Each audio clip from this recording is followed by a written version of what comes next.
할렐루야. 하나님의 말씀 보겠습니다. 누가복음 1장 30절에서 33절까지의 말씀입니다. 제가 받들어 봉독해 올리겠습니다. 천사가 일러 가로되 마리아여 무서워 말라. 내가 하나님께 은혜를 얻었느니라. 보라 내가 수태하여 아들을 낳으리니 그 이름을 예수라 하라. 저가 큰 자가 되고 지극히 높으신 이의 아들이라.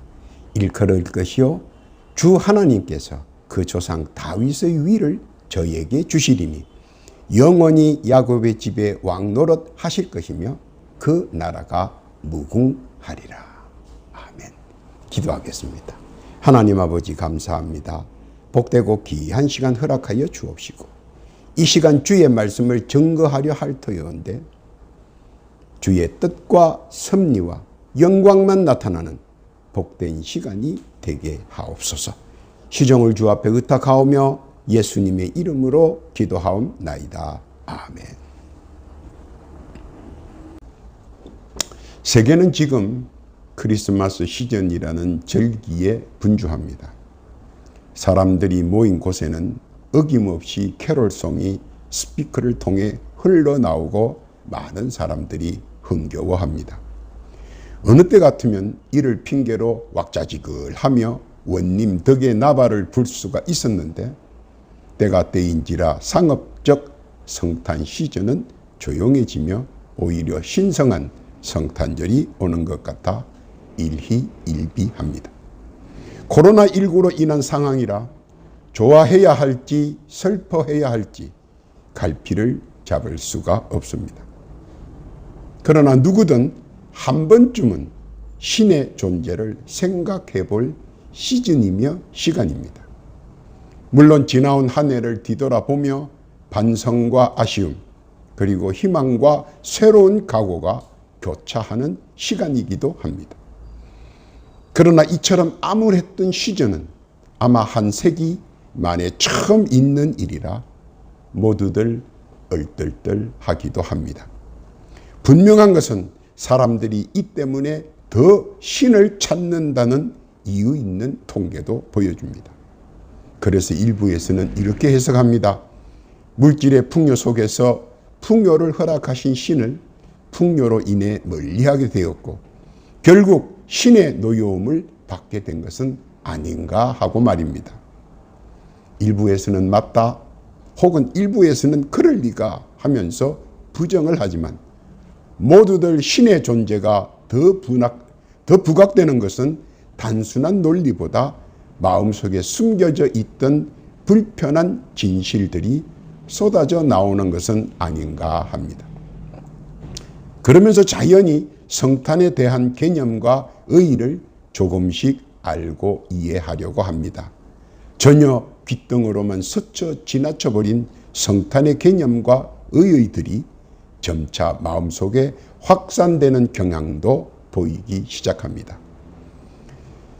인간이란 하찮은 바이러스에게도 꼼짝하지 못하는 존재인가 하는 의구심과 진정 신이 인간을 그렇게 나약하게 만들었나 하는 의구심을 가지며 괜스레 신에게 투정하는 사람들도 있습니다. 그러나 이 또한 신의 존재를 어렴풋이나마 그 존재를 믿고 있기 때문은 아닌가 사료됩니다. 만약 전혀 신에 대해 부정적이라면 그런 말들을 할 수 없기 때문입니다. 그만큼 팬데믹 코로나19는 신들의 존재를 부각시키는데도 일익을 감당했다고 볼 수도 있습니다. 참 아이러니컬한 대목이기도 합니다. 왜 사람들은 풍요 속에서는 신의 존재를 망각하고 고난 속에서는 신의 존재를 회상하고 떠올리는 것인가? 그것은 두 가지 이론이 상존합니다. 첫째는 풍요 속에서도 신의 존재를 알고 경외했던 사람들은 팬데믹에서도 결코 어려움 없이 풍요 속에서 행복하고 즐겁게 그리고 기쁨과 감사의 나날을 보내고 있습니다. 신명기 28장 6절에 있는 말씀처럼 들어가도 복을 받고 나가도 복을 받는 것 같습니다. 그리고 그것은 사실입니다. 둘째로는 풍요 속에서 신의 존재를 망각한 사람들이 팬데믹 속에서 고난을 받자 그제서야 신의 존재를 다시 깨닫기 시작한다는 것입니다. 그리고 황급히 신의 자비와 선하심 그리고 사랑 안에 안착하려고 애를 쓴다는 사실입니다. 그러나 사실 이 부분은 조금 늦은 부분이 있기도 합니다. 그러나 그것 역시 사실입니다. 모르면 언제나 몸이 고달픈 것은 만고불변의 법칙입니다. 알기를 바랍니다. 깨닫기를 바랍니다. 그래서 오늘은 역사적 사실과 선행적 사실을 알아보면서 맞이하려는 성탄의 의의를 더 깊게, 더 넓게, 그리고 더 편만하게 알기를 바라는 마음입니다. 하나님께서는 세상을 창조하셨습니다. 누구나 익히 잘 아는 바요. 또한 누구라도 긍정하는 부분입니다. 에덴 동산의 일도 모두들 나름대로 잘 이해하고 있습니다. 그런데 사실 에덴에서 일어난 일들이 성탄과 중요한 연관성을 가지고 있기에 다시 고찰해 보고자 합니다. 에덴은 글자 그대로 지상 낙원이었습니다. 무엇 하나 부족함이 없는 완벽 그 자체였습니다. 아담과 하와에게 하나님께서는 자유의지를 허락하시고 또 하나님께서는 친절하게 그의 창조하신 하나하나를 다 설명해 주시고 이해시켜 주셨습니다. 그런데 아담과 하와는 어처구니 없이 불순종의 죄를 짓고 말았습니다. 즉 선악과를 따먹고 선악과로 인한 우리의 형상이 벌거벗은 몸으로 나타났다는 것입니다. 영육의 조화가 선악과로 인하여 영이 급격히 퇴조하고 육만 겨우 남게 되었다는 것입니다. 결국 하나님께서는 우리를 사랑하셔서 바른 생명의 가죽을 벗겨 우리에게 덧입혀 주셨습니다. 그리고 현재의 모습으로 에덴을 떠나야만 했습니다. 그런데 하나님께서 우리에게 허락하신 자유의지는 걷어가지 않으시고 우리를 위해 계속 사용할 수 있도록 허락하셨습니다. 여기서 하나님께서는 우리에게 하나님의 사랑을 보여주셨습니다. 그것은 에덴 동산에서 보여주신 첫 번째 하나님의 사랑의 행위입니다. 그 어떤 창조물보다 우리를 더 사랑하셨습니다. 창세기 1장 31절에 보면 힘이 보시기에 좋았다고 고백하십니다. 그런데 불순종한 자유의지가 자꾸 영보다는 육의 생각과 감동과 모양을 따라 갑니다. 즉 세상적 세속적 인간화로 탈바꿈 되어져 간다는 것입니다. 창세기 4장 8절 이하에 나오는 가인의 행위와 창세기 4장 23절 이하에 나오는 람에게 행위와 그리고 창세기 18장 20절 이하에 나오는 소돔과 고모라로 이어지는 패역은 결국 창세기 6장 12절 홍수의 재앙과 창세기 18장 20절의 불의 재앙으로 나타나 버렸습니다. 그리고 점차 인간이 가진 자유의지로 인하여 점점 불순종의 도가 지나치며 그 선을 넘어버렸습니다. 그리고 인생은 점차 지옥이라는 영벌이 있는 곳으로 갈 수밖에 없게 되어 버렸습니다. 이것이 하나님 보시기에 마음이 아파 결국 창조하신 인간들에게 한 번 더 기회를 주시려는 것입니다. 이것이 오늘 본문의 주제이기도 합니다. 그의 아들을 통해 인간들을 구속해 주시려는 상상도 못할 희생의 시도입니다. 하나님의 진정한 의와 사랑의 실천을 우리에게 보여주시려고 하는 것입니다.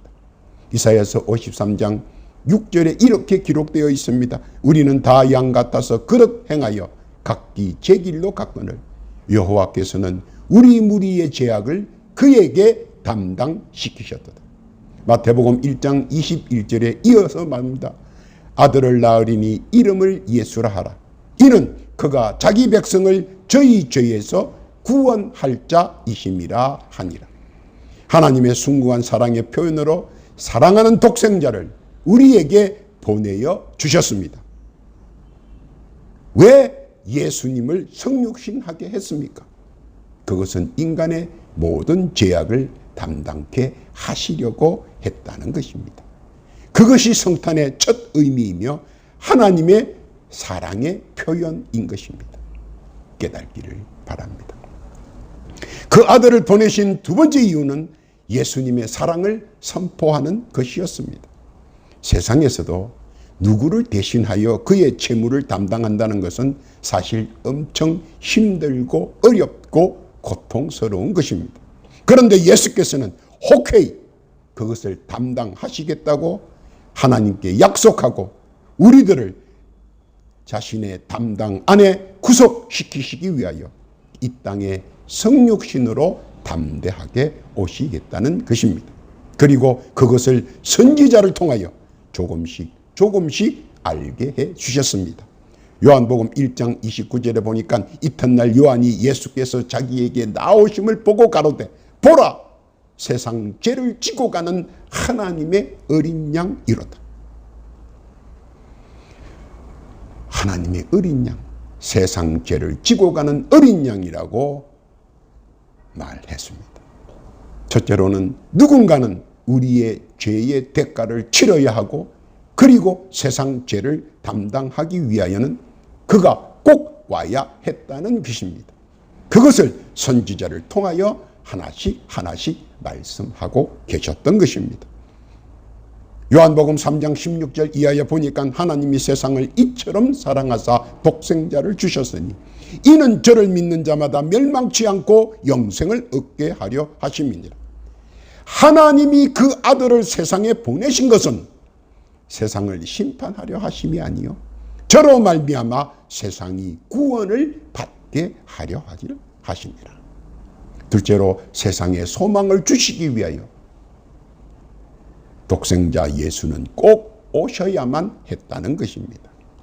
소망이 없으면 꿈들이 사라지고, 꿈들이 사라지면 사람들은 멍청이가 되어버립니다.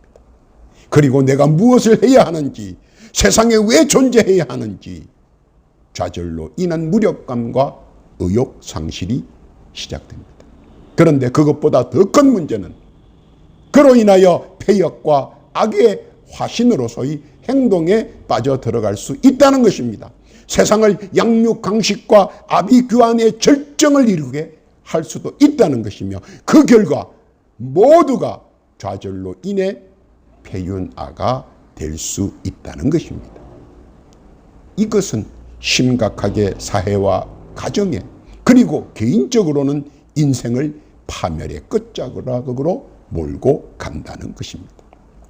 그러나 반대로 소망과 꿈이 있고 또 그 꿈을 진행시킬 수만 있다면 인간답게 살며 여유 속에서 영육간의 감사를 느끼고 받아들이며 씩씩하게 열심히 희망의 개선물을 향해 힘차게 전진하며 행복 속에서 꿈을 가지고 살아갑니다. 이것 또한 독생자 예수가 우리를 위한 생육신 성탄의 이유이기도 합니다. 셋째는 세상에 꿈틀대는 대적들에게 이기도록 하기 위해서 오셨다는 것입니다. 선악과를 따먹게 된 이유는 순전하고 순진했던 하와가 대적들의 관계를 간과하지 못한 결정적 실수가 있었다는 것입니다. 창세기 3장 4절 이하에 보니까 뱀이 여자에게 이르되 너희가 결코 죽지 아니하리라. 너희가 그것을 먹는 날에는 너희 눈이 밝아 하나님과 같이 되어 선악을 알 줄을 하나님이 아심이니라. 달콤한 부정적 언어로 판단을 흐리게 하여 사람을 쓰러지게 합니다. 그래서 이후에는 결코 대적들의 이러한 관계와 속임을 술수를 사전에 예수를 통해 알게 되고 이를 막을 수 있도록 예수께서 우리와 함께하여 대적을 물리치시기 위하여 이 땅에 성육신 성탄하셨다는 사실입니다. 믿으시기를 바랍니다. 셋째는 삼위일체께서는 우리가 만물의 영장으로서 살기를 바랬습니다.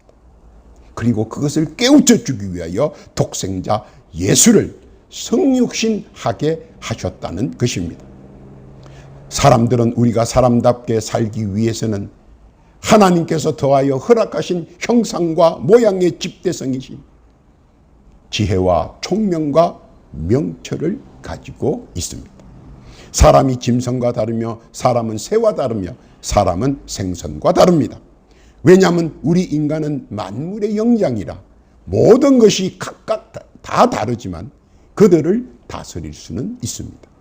그뿐만 아니라 우리는 지혜와 총명과 명철이 있어 과학을 발달시키고 기구들을 개량하고 상업과 농업을 활성화하여 소수로 일하고 다수가 누릴 수 있게 발전시켜 나갑니다.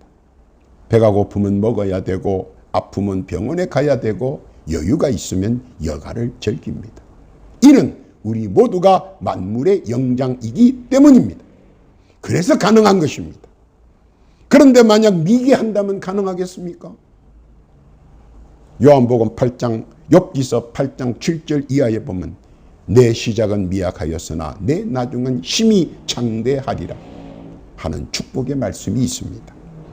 하나님께서 보시는 그의 백성은 누구라도 시작은 미약합니다. 세상에는 아무것도 가지고 태어나지 않는다는 사실입니다. 살면서 공평과 공정하게 그리고 자기 것을 보호하며 심히 창대하게 살기를 원하시는 겁니다. 자기 분수껏 맞추어서 최적을 누리면서 살기를 간절히 원합니다. 그런데 세상의 대적들은 그리 만만하게 수용해 주지 않습니다. 고린도후서 11장 14절에 보니까 이것이 이상한 일이 아니라 사탄도 자기를 광명의 천사로 가장한다고 했습니다. 곤모술수와 미사 구어 등을 사용하여 점차 빈익빈의 구조로 조금씩 맞추어 갑니다. 그런데 그것을 잘 인식하지 못하면 빈익빈의 구조 속에서 헤어나오지 못하고 하나님 보시기에 심히 좋았던 것들을 파괴시켜 나갑니다. 하나님께서 허락하신 지혜를 파괴하고 하나님께서 허락하신 명철을 혼란케 하고 하나님께서 허락하신 총명을 미혹하게 하여 흐리게 하여 하나님의 뜻과 상반된 것을 만들려고 합니다. 노예 사상, 우상 숭배 사상, 부익부 사상, 헤아릴 수 없는 많은 사상으로 사람들을 노략질합니다. 피폐게 합니다. 그리고 죄중에 빠지게 합니다. 우매한 짐승처럼 살게 한다는 것입니다. 이를 하나님께서는 독생자 예수를 생육신시켜 사탄의 은밀한 계획을 차단하여 하나님의 백성을 구속하기 위하여 가장 사랑하시는 자기 자녀 독생자를 이 땅에 성육신 탄생하게 하셨다 하는 사실입니다.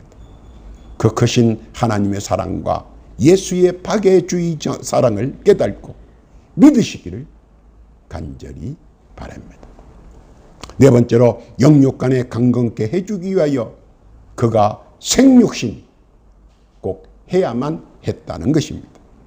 먼저 서두에 언급했지만 사람은 영과 혼과 육의 삼심합체였습니다. 그런데 사탄의 꿰매 빠져 선악과를 먹는 바람에 영과 혼이 훼손되었습니다. 육도 심각한 훼손을 받았으나 하나님께서 가죽 옷으로 입혀 훼손의 정도는 막았습니다. 그런데 영과 혼, 즉 영혼은 에덴에서의 심각한 훼손으로 인하여 하나님께 향한 숭고의 믿음과 그 정신이 자유의지에 의해 자기 역량을 발휘하지 못하고 있습니다. 그러다 보니 점차 육의 감정이 앞서버리는 우를 범하게 되는 것입니다. 지성과 감성 그리고 의가 점차 자유의지의 감정에게 밀리는 형국이 되어버렸습니다. 이를 방치하면 짐승의 야수와 같이 변해버린다는 것을 누구보다도 예수께서는 더 잘 아시고 계시다는 사실입니다. 또한 이는 하나님의 창조의 계획 속에서 있어서는 안 될 사항이기도 하나님께서는 아신다는 것입니다. 예수님께서 이 땅에 성육신 하시는 근본 이유는 최소한 만물의 영장이며 하나님의 형상을 닮은 우리가 짐승의 야수가 되어서는 안 된다는 것이며, 하나님께서 원대한 뜻으로 창조한 이 세상이 아비규환이 되어서는 안 된다는 사실입니다. 그래서 예수께서 성육신 하셔서 우매한 우리들을 하나님의 자녀로서 당당히 인간으로서 살아갈 수 있도록 하여 주시기 위하여 이 땅에 성육신 하셨음을 믿으시기를 바랍니다. 그리고 하나님의 백성은 당연히 지상에서 누릴 천국을 떳떳하게 누려야 한다는 것입니다. 타의에 의해 내가 누릴 지상 천국이 손상되어서는 안 된다는 사실입니다. 이것이 하나님의 세상 사람이며 최고의 은총입니다. 깨닫기를 바랍니다. 그뿐만 아니라 천상에서 누릴 천상 천국도 자세히 알아야 하고 배워야 하고 그리고 변정해야 한다는 것입니다. 예수로 인해 강건해지고 풍성해지고 충만해진 성육신의 진리를 우리의 자기 자신의 자유의지에 따라 지기고하를 막론하고 공평 공정하게 신앙이 이루어지기를 바라는 것입니다. 예수께서는 사실 많은 상념과 고민과 고심 그리고 고통 속에서 단 한 가지 우리를 위한 사랑의 발로였다는 사실입니다. 성육신하면, 성탄하면 예수께서 담당할 것이 많습니다.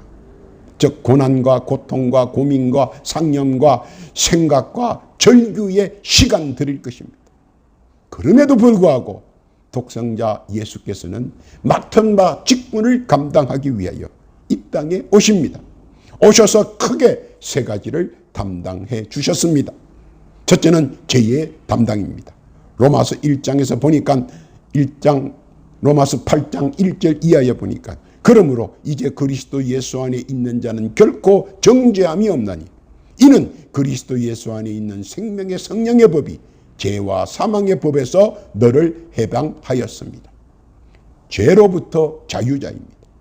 이것을 이루시기 위하여 하나님으로부터 보내심을 받으십니다. 믿으시기를 예수님의 이름으로 부탁합니다. 둘째는 대적 담당입니다.